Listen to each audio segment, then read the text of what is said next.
మీ business ఏదైనా మీ ఊర్లో promotion చేయాలంటే అది సుమన్ టీవీతోనే సాధ్యం. ఇప్పుడే సంప్రదించండి. సుమన్ టీవీ ప్రేక్షకులకు నమస్కారం. గురువు గారు, మరి వీరు వేదం నేర్పిస్తున్నారు, జ్యోతిష్యం నేర్పిస్తున్నారు, మీరు కూడా జాతకాలు చెప్తారు.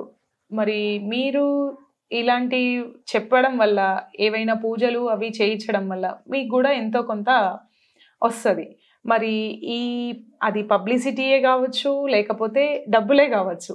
మరి మీరు కూడా అలా ఆ ఉద్దేశంతో చేయట్లేదు అని ఏంటి? కొంతమంది వల్ల ఈ విద్య కూడా వ్యాపారమే అయిపోయింది. ఎలా అంటే గుడికి వెళ్ళాలి అంటే మినిమం ఇంత ఖర్చు అనే ఒక స్టీరియోటైపిక్ థాట్స్ వచ్చేస్తున్నాయి. మరి ఈ నేర్పిస్తున్న పిల్లలకి కానీ మీరు కూడా అదే తోవకి చెందిన వాళ్ళు కాదు అని ఎలా చెప్పగలుగుతాం? చాలా మంచి ప్రశ్న వేసిండ్రు. అది ఎట్లాంటిది అని అంటే, చిక్కుముడి లాంటి ప్రశ్న చాలా బాగుంది.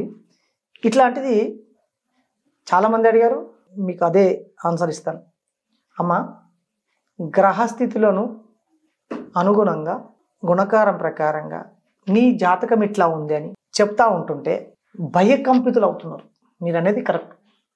కానీ మేమెట్లా తర్పించేస్తున్నామంటే, ఇప్పుడు ఉదాహరణకు చెప్తున్నామ్మా, కరోనా టైం వచ్చింది. కరోనా టైంలో కరోనా వచ్చిందని ఎవరు తెలిసిందమ్మా?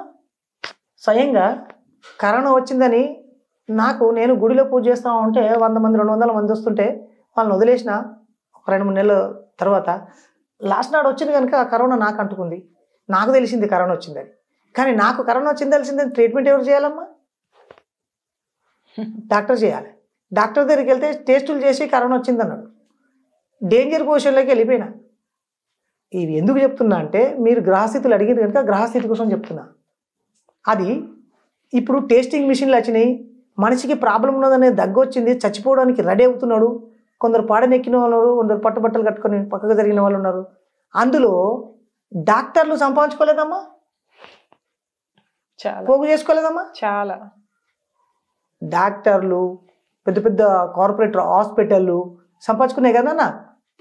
అట్లాంటిదే ఈ జ్యోతిష్య కేంద్రాలు కూడా కొన్ని ఉన్నాయి.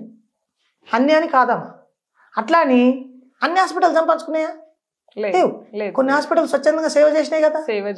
ఆ స్వచ్ఛంద సేవ చేసిన దాంట్లోనే ఒకటి మేమన్నట్టు. అర్థమైందమ్మా? అది ఎట్లా అని నిరూపించుకోవాలి. మరి అందరేమో డబ్బులకు లోబడి ₹1 వైద్యం ఉంటే ₹1,00,000 వైద్యం పోగు చేసుకున్నాం. అది అందరికి తెలిసిన విషయమే. కానీ కొందరు ₹1,00,000 అవసరం ఉంటే ₹20 మందులు ఇచ్చి, అవసరం లేదు ఈ మందులతో తగ్గిపోతాయని చెప్పేసి తగ్గించిన వాళ్ళు ఉన్నారు. అట్లా ఇట్లా ఉన్నారు కనుక చెడు పేరే ఎక్కువ పోగొడుతుంది, ఎక్కువ వస్తుంది. అదేవిధంగా ఈ గ్రహశాంతులు, ఈ నక్షత్ర జాతకాలు ఏ విధంగా ఉన్నాయని చెప్పేసి జన్మకుండల ప్రకారం అని భయపెట్టించేది కూడా జరుగుతుంది. జరగదని అనట్లేదు. కానీ మా దగ్గరికి వచ్చేసరికి అది నిషేధం. ఎట్లా అంటే, ఫస్ట్ డాక్టర్ దగ్గరికి వెళ్ళాగానే ఫీజు ఇస్తాడు. ఫీజు ఇవ్వగానే టెస్ట్కి పంపుతాడు. ఫీజు అయిపోయింది, టెస్ట్ అయిపోయింది, రోగనిరోధన అయిపోయింది. రోగనిరోధన అయిపోయిన తర్వాత ఆ స్లిప్ తీసుకొని పోయి డాక్టర్ రాసిచ్చిన మందులు తీసుకొస్తాం. మందులు తీసుకొచ్చి డాక్టర్కి చూపిస్తే, నాయన ఇది వేసుకో అని చెప్పేసి రాసిచ్చి పంపిస్తాడు. అట్లా ఉండాలి. ఏది? గ్రహశాంతి కూడా. మేము చేసేది ఏంది? అన్ని టెస్టులు చేసినాక అన్ని వచ్చిన తర్వాత గ్రహశాంతి చేయడానికి ఏం చేస్తామని అంటే, నాయన ఈ మంత్రము ఇన్ని లక్షలు జపం చేయాలి. అది జపం ఎవరు చేయాలి? డాక్టర్ చెప్పినట్టుగా ట్యాబ్లెట్ నువ్వే వేసుకోవాలి నాయన, నేను వేసుకుంటే బాగోదు. లేదంటే ట్యాబ్లెట్స్ అన్ని ఈడబెట్టు, డబ్బులు ఈయనే పెట్టు, స్లిప్పులు అన్నీ తీసుకొని పోయి నాలుగుతో స్పృశించు, నీకు తగ్గిపోద్దా? తగ్గుతుందా? తగ్గదు. అది ఎట్లనో మేము కూడా అదే చెప్తున్నాం. ఏమని? నాయన 5 వస్తాము, 50,000 అవుతుంది, సగం సంవత్సరం ఆదాయం గుట్టుకాయ స్వాహం ఏం చేయడానికి రెడీ లేము. కేవలం నెల రోజులైనా సరే నేను దాదాపుగా ఇప్పటికీ ఒక 200 మందికి శాంతి ప్రక్రియను ఏ విధంగా చేసుకోవాలి చెయ్యాలని చెప్పేసి కేవలం ఒక్కరిని పంపించేసేసి, నువ్వెంత నీయో ఇయ్యకు, చేసుకోమని పంపించడం. ఎట్లా? మంత్రం ఇస్తాం. మూల మంత్రాన్ని, ఈ మంత్రము ఇన్నిసార్లు ఇన్ని వేల సార్లు జపించండి. జపించిన తర్వాత ఈ సిస్టంలో కూర్చొని ఈ విధంగా ఈ దిశ కూర్చొని, ఏమి లేని వాళ్ళు ఉన్నారు, ఈ భగవంతుని దగ్గరికి వెళ్ళి ఇలా శరణాగతి చేయండి, అప్పుడు గ్రహశాంతి లేకపోతే చూడండి అని చెప్పినాం. కనీసం 100 మంది లైన్లో ఉంటారు. రోజు కనీసం 10-20 మంది జాతకాలు అడుగుతారు. మేము పైసలు తీసుకోము. ఎందుకని? వైద్యు నారాయణ అన్నాడు, నారాయణుడు వైద్యుడు. ఇక్కడ పురోహితుడు కూడా పండితుడు కూడా భగవంతునితో సమానమైనప్పుడు భగవంతుని దగ్గరికి మరి ఇంకోటి అడిగారు. భగవంతుడు అన్నప్పుడు భగవంతుని దగ్గరికి వెళ్ళాలి, గుడికి వెళ్ళాలంటే వ్యాపారం మీద ఆడిపోతే కూడా డబ్బులు లేకపోతే అసలు గుడికి వెళ్ళొద్దు అని చెప్పేసి అమ్మ నాన్న డబ్బులు అడగకుండా పిల్లలు గుడికి వెళ్తలేరని చెప్పి అడిగారు. అది కూడా ఎట్లా వచ్చిందమ్మా అంటే సనాతన ధర్మాన్ని దెబ్బతీసింది ఎవరా అంటే 100,000 సంవత్సరాల నాటి నుండి ముష్కరులు పాలించారు. ఇది నిర్భయంగా చెప్పుకోవాల్సిన విషయం. ఎవరు? ముస్లిం రాజులు పాలించారు. ముస్లిం రాజులు పాలించిన తర్వాత నాలాంటి పండితులకు బుర్ర లేదా, వాడికి డబ్బులు ఇచ్చిరి. ఇందులో ఉన్నటువంటి దాన్ని తిరగరాయి, రామాయణము రంకు భారతం బొంకని రాయమని రాపించిన వాళ్ళు ఎవరు? కొన్ని మతస్థులు. కనుక అది ఇప్పుడు తప్పుగా పరిగణిస్తుంది. అదేవిధంగా గుడికి వెళ్తే పైసలు ఇవ్వాలని కూడా అలవాటు చేసింది నాలాంటి పంతులు. ఎందుకంటే వాడు పొట్ట గడవాలి కదమ్మా. పొట్ట గడవడానికి కోసము వాడు చేసుకున్నది ఇప్పుడు హిందూ ధర్మాన్ని దెబ్బతీస్తుంది. ఏ మతంలో లేనిది మన మతంలో ఉన్నది, అది నిషేధించాలి. అసలు ఇంకొకటి కూడా మీరు ఈ విషయంగా మీకు అందరికి గుర్తుండాలి. ఎక్కడ గుడిలో కూడా నీవు ఒక సీఎం పిఏ దగ్గరికి వెళ్ళి నీ దండం పెడతానయ్యా, సీఎం దగ్గరికి వెళ్ళి నాకు ఇది పని చేసి పెట్టంటే పిఏ కాళ్ళు అప్పుడు మొక్కాలి వాళ్ళ ఇంటికి వెళ్ళి. కానీ సీఎం దగ్గరికి తీసుకుపోయిన పిఏను సీఎం చూసి పర్వాలేదయ్యా బాబు మంచిగా తెచ్చి నువ్వు నీకు పని చేసి పెడుతున్నాను చెప్పి సంతకం పెట్టి ఫైల్ అక్కడ పెట్టగానే సటకన పోయి సీఎం కాళ్ళు పట్టుకుంటే ఏం కాదు, కానీ పిఏ కాళ్ళు పట్టుకుంటే సీఎం చూసి సంతకం పెట్టి మళ్ళీ పంపిస్తాడయ్యా, సంతకం పెట్టింది కూడా ఫైల్ ఆగిపోతుంది. అట్లనే పంతులు గుడిలో ఉన్న పంతులు దండం పెట్టడము, చేతులెత్తి దండం పెడితే దూరంకి వెళ్ళి పెట్టాలి.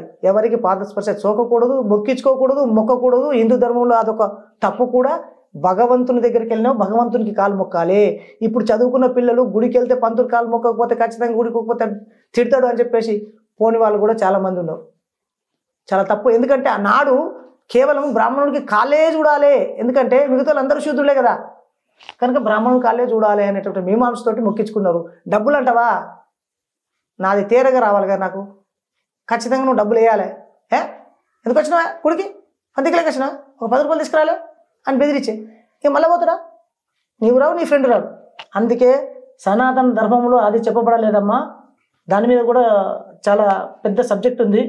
అసలు వైద్యు నారాయణుడు ఎట్లనో పంతుళ్ళు కూడా నాడు వైద్యం చేసేవాళ్ళు గుడిలోకి వెళ్తే ప్రసాదము ఒక వైద్యం అన్నట్టు, అర్థమైందా? పంచ అమృతము ఇప్పుడు చేసేది కుండల కొద్దీ లీటర్ల కొద్దీ శివుడి మీద వస్తే పంచామృతం కాదయ్యా బాబు. అది పంచామృతం అంటే నిజమైన ఆవు నుండి తీసింది. ఒక్కో కిలో నెయ్యి కావాలంటే 8,000 రూపాయలు కావాలి. ఒక్కో కిలో నెయ్యికి, ఒరిజినల్ ఆవు నెయ్యికి 8,000 అవుతుంది. మరి ఇప్పుడు వస్తుందా? 1000 రూపాయలు కూడా పడతలేదు. డాల్డా దొరుకుతుంది, 2 కిలోలు 200 పెడితే డాల్డా దొరుకుతుంది, దాన్ని తెచ్చి పోస్తున్నాడు. ఆడ నీకు నిజమైన అమృతం కాదు, అది అమృత ఆహారం తయారవుతుంది. దాన్ని పంచ అమృతం అంటారు. ఆవు నుండి వచ్చేటి 4, దాంట్లో కలిపెడితేంది పంచామృతం. చక్కెర ఎక్కడికి వచ్చిందా? చక్కెర నినమో నచ్చింది, కొన్ని ఏళ్ళ కింద వచ్చింది. చక్కెర ఎక్కడ వచ్చింది? లేదు కదా, లేదు. పంచామృతం అంటే 4 ఆవు నుండి వచ్చింది. ఏదైతే మనం ఒక తేనెను చక్కెరగా తీసుకుంటున్నాం, ఆ 4 కలిపితే అది ఉంటుంది. పాలు, పెరుగు, నెయ్యి, తేనె 4 అయినప్పుడు మరి పంచామృతం ఇంకెక్కడ తయారవుతుంది? నీ మనసు సర్వేంద్రియాలను అక్కడ కొడితే నీ పంచేంద్రియాలు, ఇవన్నీ కర్మేంద్రియాలు, పంచేంద్రియాలు ఇవన్నీ కలిపి సాష్టాంగ నమస్కారాలు, శాస్త్ర అంగములు నమస్కరించి చేతులను జోడించి ఆ భగవంతుని దగ్గర ప్రార్థించి ఒక్క చుక్క అయినా సరే ఇందులో పడితే అది అమృతము. అప్పుడు తీసుకున్న వాడికి శరీరంలో రోగ రుగ్మతులు తగ్గి అమృతమయ్యేది, అమృత బిందువు. అది ప్రసాదం వచ్చి ఆవు నెయ్యితో ఒక్క ఇట్లా చిన్న ఇంతంత ప్రసాదం పెడితే ఇప్పుడు మనం గోలేసుకుంటే నిద్ర ఎట్లా పడుతుందో అట్లా పట్టేది. అది నిజమా కాదా అంటే ఒక సందర్భం వచ్చినప్పుడు నేను చూపిస్తాను. హిందూ ధర్మ రక్షణలో మొట్టమొదటి కార్యం ఏంటంటే సర్వం అందరి దగ్గరికి వేదం అందాలి. వాడు ప్రతి ఒక్కడు హిందువుగా బ్రతుకుతాడు. ఇదే మా సంకల్పం అమ్మ. దానికి మీ ప్రచారం, మీలాంటి వారు ప్రచారం చేస్తే కూడా మీరేంటి అంటే ఎప్పుడైనా సరే మేము చాలా పెళ్ళిళ్ళు కూడా ఫ్రీగా చేసినాం. అమ్మ నాన్న వాళ్ళు లేని వాళ్ళకి కానీ అప్లికేషన్ పెట్టుకుంటే 4 రోజుల ముందు డైరెక్ట్ పెళ్ళి, పురోహితుని పంపించేది, పెళ్లి చేసేది, అవి కూడా ఉన్నాయి. వీడియోస్ మీకు చూపిస్తా. చాలా పెళ్ళిళ్ళు చేసినాం. అప్లికేషన్ పెట్టుకుంటా. ఇప్పుడు కూడా మీకు ఎక్కడైనా ఆగుపడితే 100 మంది పిల్లల్ని ఇచ్చినా పర్వాలేదు, వాళ్ళకు వేదం నేర్పిస్తాం. మీ ద్వారా కూడా మేము ప్రచారం చేయండి. ₹1 మాకు అవసరం లేదు, మేమే డబ్బులు ఇస్తాం.